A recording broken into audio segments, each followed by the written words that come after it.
What have you got to say about that? I didn't bust it, honest. He's telling the truth, Mr. Drysdale. It was hanging in pieces like that when we moved in. Yes, sir. No, it's supposed to be like that. It was made that way. It's been like that for 200 years. 200 years? Hey, this house is older than it looks. Jethro! Oh, I plumb forgot. Granny wants to see you. Let's get out. All right, Uncle Jed. Nice boy. His ma, my cousin Pearl, give me the notion to move out here. Well, I'm most grateful to her. Oh, but first, I wanted to explain about this priceless crystal chandelier. It was designed and made for Louis XV, hung in the Hall of Mirrors at Versailles. Napoleon Bonaparte planned campaigns with the light of that chandelier. Talleyrand used it. Wellington, Disraeli, Bismarck, Wilson. Mr. Drysdale, we're just plain folk. We don't mind a few things being secondhand. Getting back to my cousin Pearl, she's looking after the old home place for me. You ain't never seen my family home, have you? No, I haven't, Mr. Clampett. It's a dandy. Yes, those southern mansions are beautiful. I suppose it has the large white pillars. It did, but we bring them along and put them on the beds out here. No, you see, I was referring to wooden pillars. Oh, I ain't never slept on one of them. We had everything first class back home.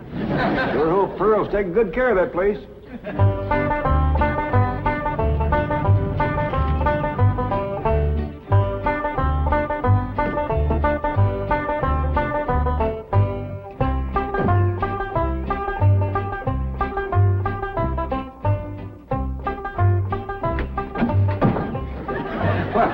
Hello there. Oh, why, you're Mr. Brewster from the oil company that paid Cousin Jed all that money for his swamp. 25 million to be exact. You ain't here to back out, are you? No, indeed. Your cousin's money is safe in the bank in California. I just thought you'd like to know that I heard from the bank, and your family arrived in Beverly Hills safe and sound. Oh, that is good news. My son Jethro drove him out, you know. Yes, I know he did. Oh, I have something here from the bank. I think you'll enjoy it. For me? They told me at your house I'd find you here. Yeah, well, I promised Cousin Jed I'd keep an eye on the old home place for him. It's a long trip from my house, but I'm glad to do it for Jed. That's nice of you. Yeah, well, you know, can I help you look for that money? What is the money? It's pictures of the estate that Mr. Drysdale, the president of the bank, purchased for him in Beverly Hills. Oh. Now, this is now the Jed Clampett estate. Land to mercy, look at that. Why, it's bigger than the state capitol. It's quite a change from this place, all right. What in the world is that? Oh, that's the swimming pool. Swimming pool? Yes, quite ornate. Oh, my son Jethro's gonna like that.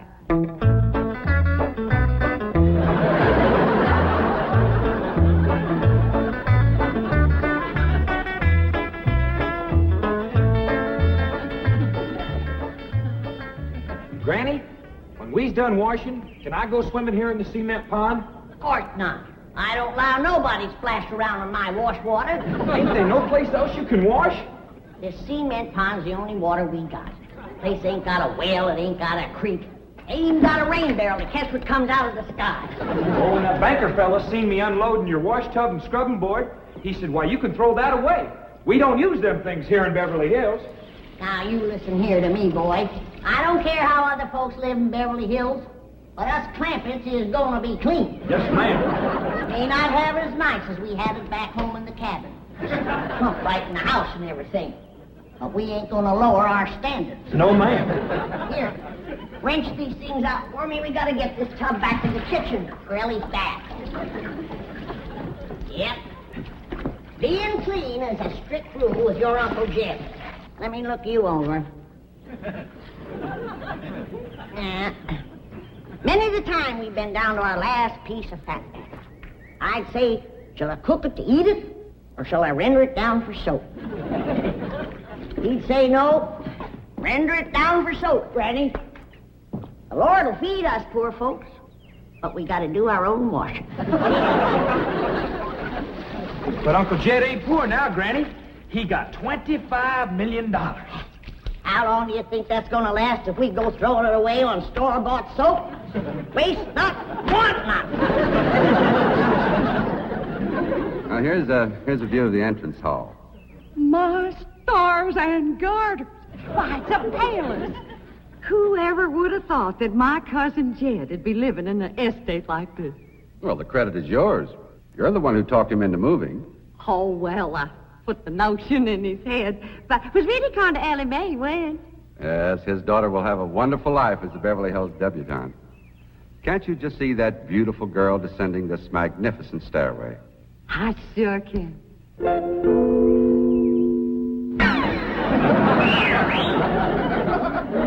Elly May, I don't reckon that's the way a young lady comes down the steps in Beverly Hills, is it, Mr. Drysdale? Oh, not as a rule, no. Oh, I can come down the other way. Watch this.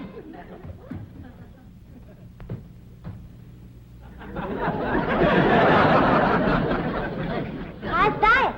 Well, that's not exactly what I had in mind. Well, show me. No, my secretary will show you. Oh, she's in town doing some shopping for you. Oh, what's she getting me? Well, now, that's going to be a surprise, Elly, but it's some things you've been needing, and they're going to be pretty, and you're going to like them. Things I've been a-needing? A set of muskrat traps. A three-blade frog sticker? Nope. A ready-made slingshot.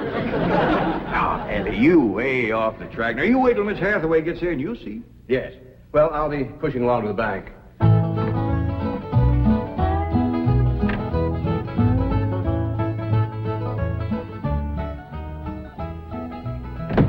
Now, don't you worry about your daughter, Mr. Clampett. When my secretary gets through with her, you'll think she's been to finishing school. I sure wish my cousin Pearl was out here, fixing Elly up. She's a whiz at fancy sewing. Oh, is she a dressmaker? That woman can make anything. Why, she can pick up a handful of straw, and before you know it, she's made a hat. That's remarkable. So she's a milliner. Oh, she's a Clampett. Married a Bodine. I don't recall knowing the milliners. Milliners are women who make hats. That's Pearl, all right, but she's a Clampett. You talk about making hats. Pearl made herself a hat one time was shaped just like a bird's nest. And in there on the nest was this blue jay a-setting on her eggs. Well, sir, they come from everywhere to see that hat, to study it, to see how Pearl made it so as they could copy it. Boy, there was dozens of them from all around. Hat designers? No, blue jay. Never did catch on too good with people. For a while there, Pearl couldn't hardly go out of the house without a bunch of blue jays taken out after her. Sure wish she was out here. She'd have Elly slick as a picture in a catalog. Yep. I ought to be out there in Beverly Hills helping Cousin Jed. Well, he certainly has plenty of room for you. This mansion of his has 32 rooms and 14 baths. 14 bathrooms? Yes. A sunken marble bathtub. Oh, I can just see Elly May having herself a bubble bath in there.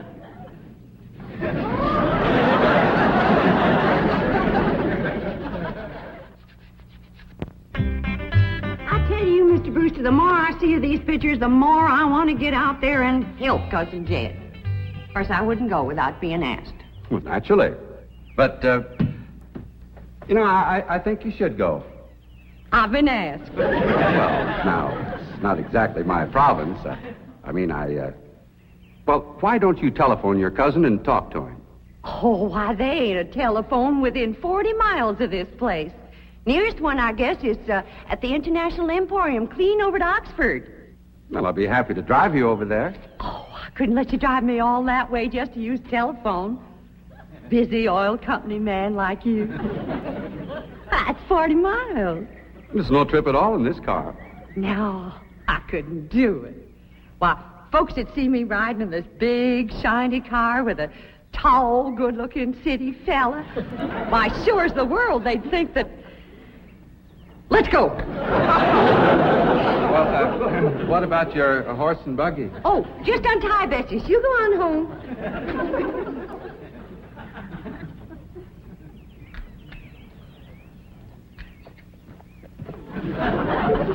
Well, Bessie's headed for home, all right. Mrs. Bodine, how long has your buggy been hitched there? About an hour, why? Why, Blue Jay built her nest on the seat. and she was sitting on her eggs. Oh, shoot. I wanted to wear that.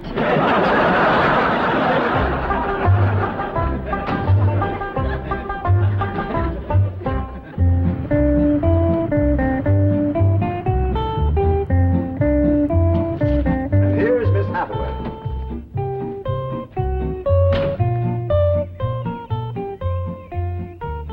Mon capitaine, je suis traiteur. Fine. Ready for Elly May? Gentlemen, aided and abetted by the gossamer garments, exotic lotions, and other feminine appurtenances within these cartons, I am ready to assume the role of Pygmalion and transform that barefoot galatea into a striking and sophisticated paragon of Beverly Hills literature. That's yes the hard way. Well, duty calls. I leave you in capable hands. Goodbye, Mr. Clampett. Thank you, sir. Chief, Well, that sure is neighborly of you, Miss Hathaway. You reckon you can handle Elly May? Uncle Jed, Granny says... Oh, howdy, Miss Hathaway. no, bonjour, Jethro. Here are them things in for Miss Hathaway, Jethro. I think she kind of likes you, boy. She does?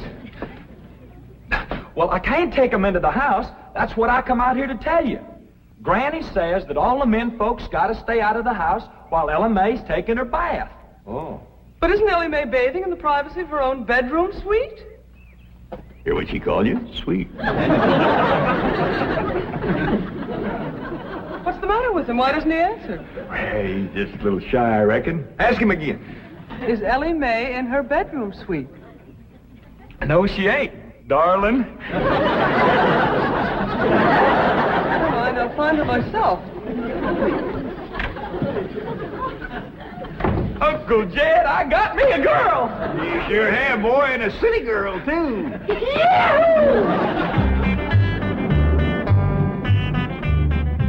Some city girls I were about. Jethro's such a good-looking boy. Every girl in the 5th grade was after him.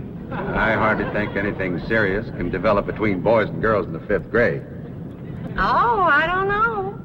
So far this year, there's been 3 couples out of Jethro's class get married. Married? 5th grader? Parson's nearly as busy in that school as the teacher. That's amazing. Oh, I've heard of... Uh-oh, wouldn't you know it? There's that Snoopy Elverna Bradshaw and her big-mouthed daughter sitting on my front porch. Oh, I could just hear the stories they'll start going around if they see me in this car here with you. Yoo-hoo! Elverna! It's me! Pearl! Terrible gossip, that woman, always making trouble. She tried to talk Granny out of going to California. She ought to see Granny now. Living like a queen in that Beverly Hills mansion.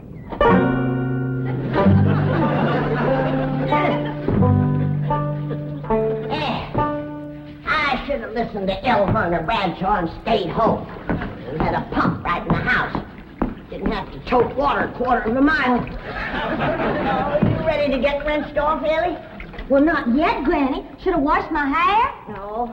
You better wait till I can catch some rainwater. That pond water smells like it's got medicine in it. I wondered why there's no fish in that pond. Yeah, I reckon that water killed them fish. But don't you worry. My lye soap will kill anything that killed them fish. Have you seen...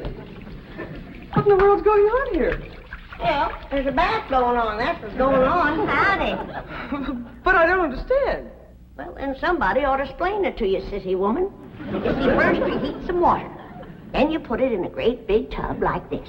You put some soap in it, and then you get in it and you start to wash, and that's what you call a bath. Granny, you don't have to do this sort of thing in Beverly Hills. Don't you listen to her, Elly. Ain't you ever heard that saying that cleanness is next to godliness? But of course, John Wesley said that. And I bet he didn't live in Beverly Hills. Here, Elly, dry yourself off with this nice big bath towel. Ah, my girl. I'll rinse off that old lye soap. Lye soap. Did you say lye soap? That's right. I make it myself. But that will ruin this beautiful girl's delicate skin. I've been washing with it for 72 years. Look at my skin. It's like leather. Yeah. Nice, ain't it? Granny, I hope you will forgive my momentary bewilderment at this primitive form of ablution, but please let me explain. Well, first explain what you just said. Well, Elly May has a beautiful big bathtub upstairs. Upstairs? It was hard enough carrying the water in here. I ain't going to tote no water upstairs. You don't have to. There's a big, beautiful... Haven't you been upstairs? No. Jed said that probably belonged to somebody else. Ain't that right, Elly? Yeah. Paul said he heard tell that folks sometimes live one family right on top of another. But that's only in apartment houses. This entire house belongs to you.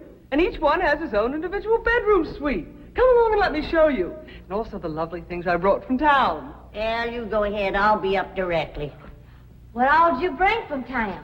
Everything, Elly. Everything from chapeau to pumps. Pumps! Praise the Lord. Now I won't have to tote water. Jethro? Yeah, Uncle Jed? Now, as you're going to be keeping company with a girl, is there any questions you like to ask me? What kind of question? About girls. How much you know about girls? They softer than boys. Yeah, I reckon. Generally speaking. And they shorter and rounder. Yeah? And the hair's longer and it smells sweet when you snuggles up to 'em. Oh, so you've been doing some snuggling, have you? I done more than that. Yeah, well, I reckon you better tell me about it. Who was she? Prettiest girl in the hills. Big Mouth Bradshaw. Well, Verna's girl. I heard tell she's kind of fast. Is she ever? Uncle Jed, I was walking past the cabin, and Big Mouth, she calls out the window to me. She says, "Howdy, Jethro." She says, "My ma's just made a big batch of cookies. Come on in and have some." And I says, "Sure your ma won't mind?" And she says, "Ma's gone, and so's Pa. I'm here all alone." Well, Uncle Jed, I was in that house before you could wink an eye. Can't say as I blame you. No sooner was I inside, the Big Mouth, she puts a music record on the phonograph machine and commences to sashaying around, a twisting and a turning. Dancing. Yeah, I reckon so. Anyway, she says, "Put your arms around me, Jethro, and I'll teach you the two-step." What'd you say? I says, "Listen, Big Mouth," I says, "here we are all alone. Your ma and your pa gone. And you think that I'm going to waste my time dancing?" I says, "Not me, sister. Bring on them cookies."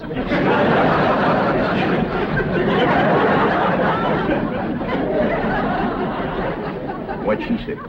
Well, Jed, you and Jethro can start digging the well. That city woman brought us some pumps. That's fine, Granny. We'll get right to it. What'd that Bradshaw girl say when you said bring on them cookies? well, she just held up them cookies like this here. Kind of blinked her eyes at me and said, "Jethro, which do you think it tastes sweeter? These here cookies or my lips?" Well, Uncle Jed, right then and there's when I found out she was fast. I grabbed them two cookies, and it took me 2 miles to outrun that gal.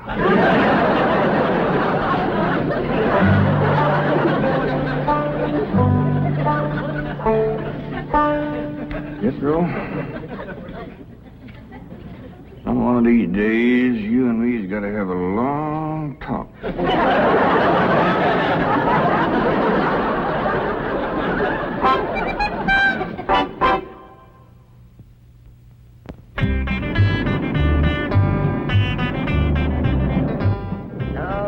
Yes. He's a lady killer, that bar of mine. While Verna Bradshaw's daughter traced him all the way home one day. Sounds like Jethro has a lot of charm and sex appeal. Oh, he has. It's funny how a daughter can take after her father and a boy can favor his mother. Yes. I ought to be out there looking after Jethro. You know, Jed's going to need him to help garden a place this big. Well, most Beverly Hills mansions have regular gardeners. And, of course, a complete sprinkling system. Sprinkling system? Oh, yes, indeed. That entire lawn is crisscrossed with underground pipes. Land to mercy.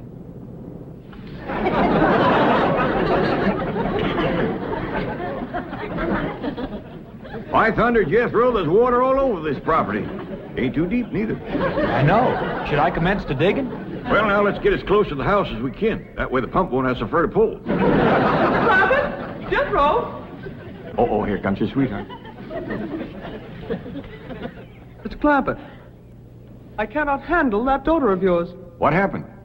I opened that box of beautiful clothes, turned my back for a moment, and she bolted like a wild colt. I was afraid this would happen. Where is she? She's up there. I'll go right up and talk to her. Jethro, have you been upstairs yet? No, ma'am. Then you've got a surprise coming to you. What is it? Your sweets. So are you. No.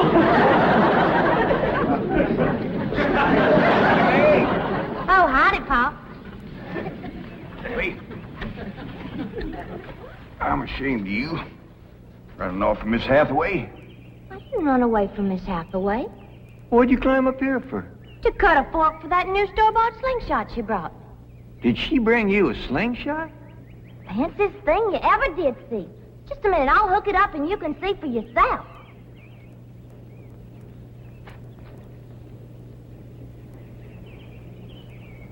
Look at that. Doggone. A store-bought, lace-trimmed, double-barrel slingshot. Ain't it a doozy? I don't know how good I can aim it, but it'll sure throw a heap of rocks. Yeah. They really need me out there. Well, I could work wonders for Elly Mae with my fancy sewing and beauty secrets and hairstyling and everything. Of course, I had to learn all those things, not having a husband to support me. Didn't you say it was 40 miles to the town of Oxford? That's right. Well, we've already driven 110 miles. Land to mercy, I forgot to tell you the turn-off. Well, long as we come this far, maybe we ought to go right on to California.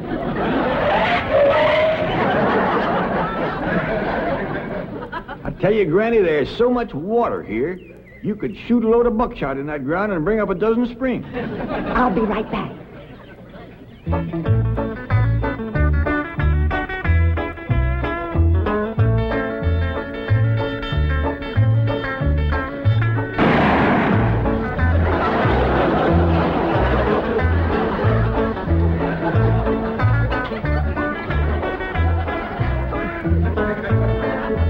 I ain't never missed yet.